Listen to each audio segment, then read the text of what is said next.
ગીર સોમનાથથી એક મહત્વપૂર્ણ સમાચાર સામે આવ્યા છે। ગીર ગઢડા તાલુકાના મહોબતપુરા ગામની નદીમાંથી સિંહનો મળ્યો મૃતદેહ। નદીના પેઠા પુલ પરથી સિંહનો મૃતદેહ મળ્યો છે। અજાણ્યા લોકો સિંહના મૃતદેહને નદીમાં ફેંકી ગયા હોવાનું જાણવા મળી રહ્યું છે। જસાધાર વન વિભાગ સહિતનો સ્ટાફ ઘટના સ્થળે પહોંચ્યો છે। રાવલ નદીમાં પાણીનો પ્રવાહ વધુ હોવાથી સિંહનો મૃતદેહ બહાર કાઢવો પણ મુશ્કેલ હોવાથી વન વિભાગ દ્વારા ઘટના સ્થળે પહોંચીને જસાધાર વન વિભાગ કચેરી ખાતે લઈ જવામાં આવ્યો। વધુ વિગતો પોસ્ટમોર્ટમ બાદ જ બહાર આવશે। મૃત સિંહને મોઢાના ભાગે લોહી નીકળેલ પણ જોવા મળ્યું છે। Voice of Una, Gir Somnath.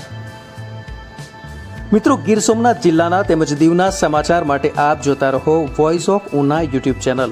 આ વિડીયોથી આપની જાણકારીમાં વધારો થયો હોય તો વિડીયોને લાઇક આપશો, મિત્રોને લિંક શેર કરશો।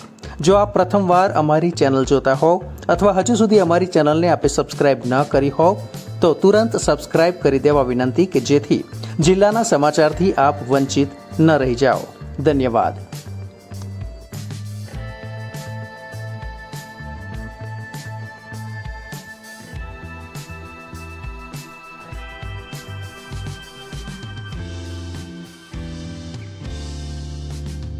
આપનો પરિચય? મારું નામ માધુભાઈ વસરામભાઈ કાતરિયા, પ્રતિનિધિ, સરપંચ પ્રતિનિધિ। અને સવારે વહેલી સવારમાં રાવલ નદીના જે બેઠલા પુલ ઉપર જે અવર જવર થઈ માણસોની, ત્યારે એક સિંહના મૃતદેહ જોયેલો અને મને ગામ લોકોમાંથી ફોન આવેલો કે સરપંચ, અહીંયા આ રીતનો સિંહનો મૃતદેહ પાણીની અંદર પડેલો છે।